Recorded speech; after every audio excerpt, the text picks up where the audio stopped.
ओम नमः शिवाय। मित्रों, मैं आचार्य चंद्र प्रकाश परम कल्याण साधन यूट्यूब चैनल में आप सबका हार्दिक स्वागत करता हूं। मित्रों, सोचिए जरा, वो कौन सा भगवान है या कौन सा देवता है जिसके घर में परस्पर विरोधी स्वभाव के सदस्य हों और उनमें कभी मनमुटाव न होता हो। वो कौन सा भगवान है जिसके घर का प्रत्येक सदस्य पूजित होता है, जिसकी पूजा देवता भी करते हैं और असुर भी करते हैं, मनुष्य भी करते हैं, यक्ष भी करते हैं, गंधर्व भी करते हैं। यानी सारा संसार जिसको पूजता है, वो कौन सा भगवान है जिसने देवताओं को सुंदर सुंदर वस्त्राभूषण दिए और स्वयं अपने शरीर पर बागंबर पहना। वो कौन सा भगवान है जिसने देवताओं को सुंदर लोक दिए और अपना निवास स्थान शमशान बनाया। वो कौन है जो पत्थर से भी कठोर तपस्या करता है, लेकिन उसका स्वभाव बालकों जैसा निर्मल है, कोमल है। वो कौन सा भगवान है जो संसार के हित के लिए विष पी सकता है। वो कौन सा भगवान है या वो कौन सी शक्ति है जिसे 33 करोड़ देवता हृदय में धारण करते हैं। वो कोई और नहीं, वो हमारे कैलाशीवासी भगवान सदाशिव हैं, जिनके घर का प्रत्येक सदस्य पूजनीय है। गणेश जी पूजनीय हैं, माता पार्वती पूजनीय हैं, उनकी पत्नियां रिद्धि सिद्धि गणेश जी की वो पूज्य हैं, उनके पुत्र शुभ और लाभ वो भी पूज्य हैं।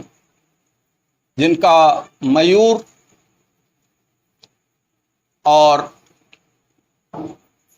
बैल जिस पे भगवान शिव सवारी करते हैं वो पूज्य है।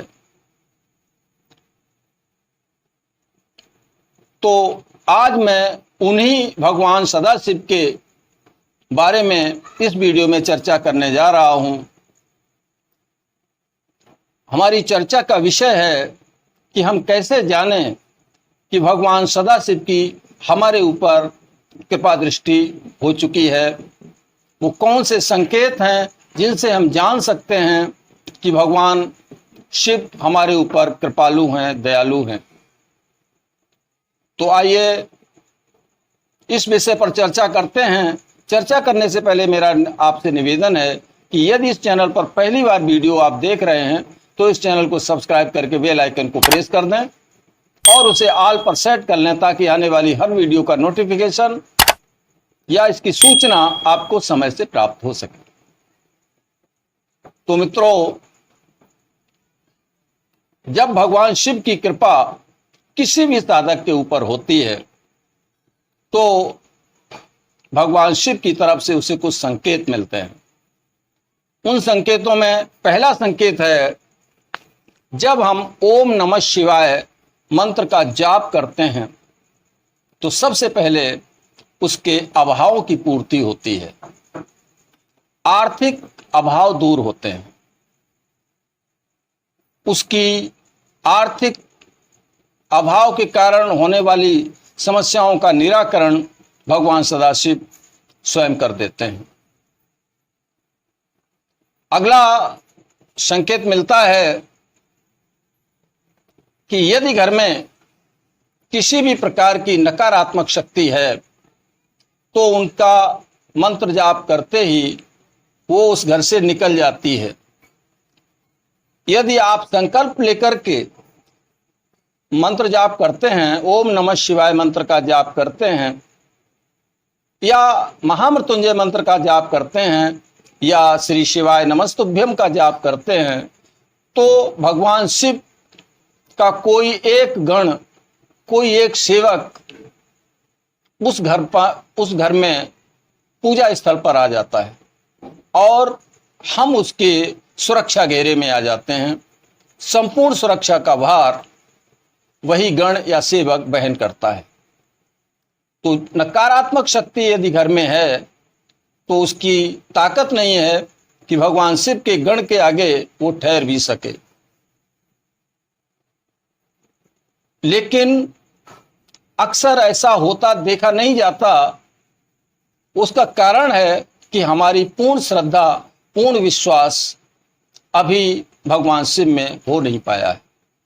यूं ही हम पूर्ण श्रद्धा और विश्वास के साथ संकल्प लेकर के या न संकल्प लेते हुए भी ओम नमः शिवाय मंत्र का जाप करते हैं तो नकारात्मक शक्ति उस घर से निकल जाती है।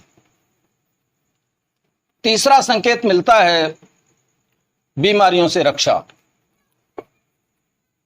जब हम भगवान शिव की आराधना करते हैं, उनके नाम का दीपक घर में जलाते हैं, तो अकाल मृत्यु, असाध्य रोगों से भी छुटकारा मिलता है। इनका एक मंत्र है, बहुत ही प्रबल मंत्र है, महामृत्युंजय मंत्र।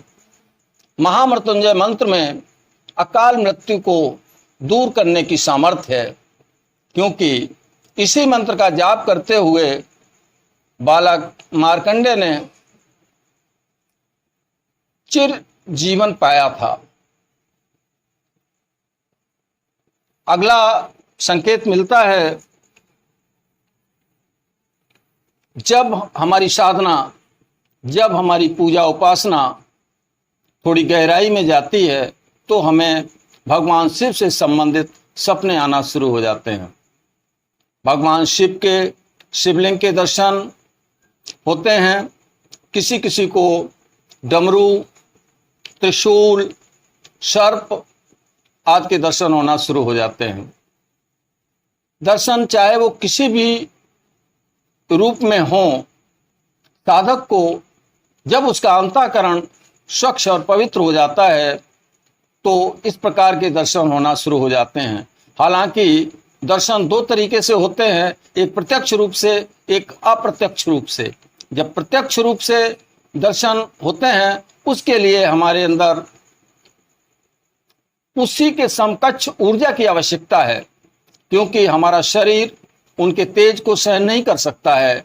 इसलिए देवताओं के दर्शन सदैव अप्रत्यक्ष रूप से होते हैं। जिनको प्रत्यक्ष रूप से होते हैं वो विशेष साधक होते हैं, वही उनके दर्शन कर पाते हैं, या फिर जिस पर भगवान शिव की कृपा हो उसे प्रत्यक्ष दर्शन हो सकते हैं। अगला संकेत है, भय समाप्त हो जाता है। जब हम भगवान शिव की साधना, आराधना, उपासना करते हैं तो हमारे अंदर से भय निकल जाता है। वो भय क्यों निकल जाता है? उसका कारण है हमारे अंदर चंद्रमा का जो बल है वो बढ़ जाता है।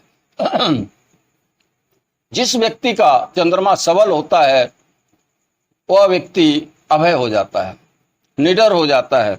उसके अंदर से अवसाद, जिसको हम डिप्रेशन बोलते हैं, भय, किसी भी प्रकार का भय, नकारात्मक विचार नष्ट हो जाते हैं। अगला संकेत है जो हमें मिलता है, विभिन्न प्रकार की साधनाओं का ज्ञान। भैरव तंत्र में बताया गया है कि जो व्यक्ति भगवान शिव की साधना करता है और साधना की गहराइयों में जब वो पहुंचता है तो उसे विभिन्न प्रकार के मंत्र और उससे संबंधित साधना विधान स्वप्न के माध्यम से मिल जाया करते हैं। लेकिन ये सबके साथ नहीं होता है। ये ऐसा भी नहीं है कि आज हमने पूजा शुरू की और 10-15 दिन में, महीने 2 महीने में हमारे साथ ऐसा होने लगेगा। ऐसा नहीं, हमारा अंतःकरण धीरे धीरे स्वच्छ होता है, और जब अंतःकरण पूर्ण रूप से स्वच्छ हो जाता है तो उसमें भगवान शिव की कृपा से विभिन्न साधनाओं का ज्ञान अपने आप पैदा हो जाता है। इसमें भगवान शिव की कृपा प्रमुख है। अगला संकेत मिलता है कि भगवान शिव की कृपा से वह इस संसार से उसका लगाव कम होता चला जाता है, वैराग्य की भावना जागृत होना शुरू हो जाती है, इंद्रियों पर उसका नियंत्रण हो जाता है, इंद्रियां उसके वश में आना शुरू हो जाती हैं।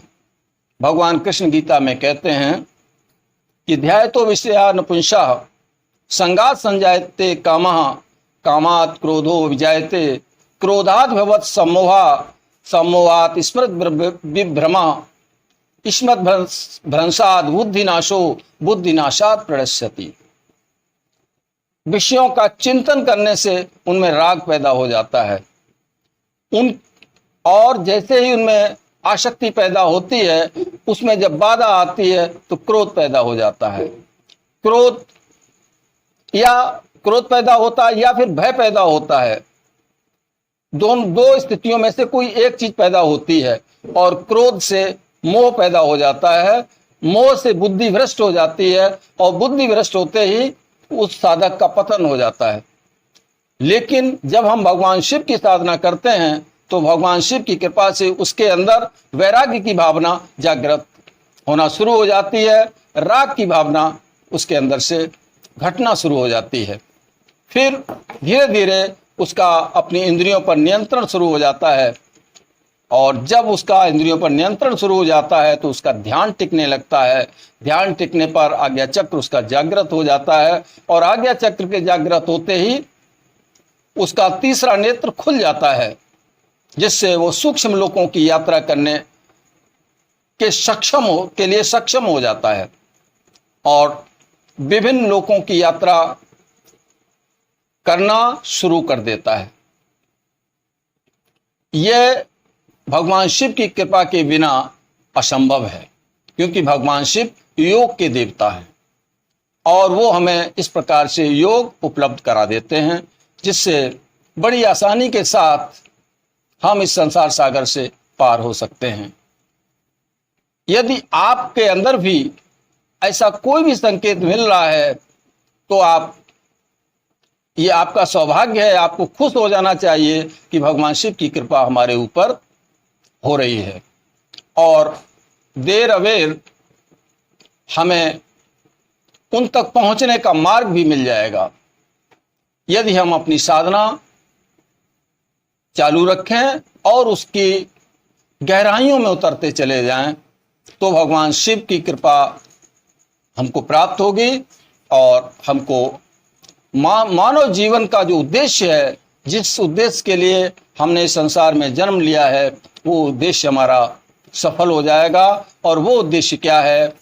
मोक्ष की प्राप्ति।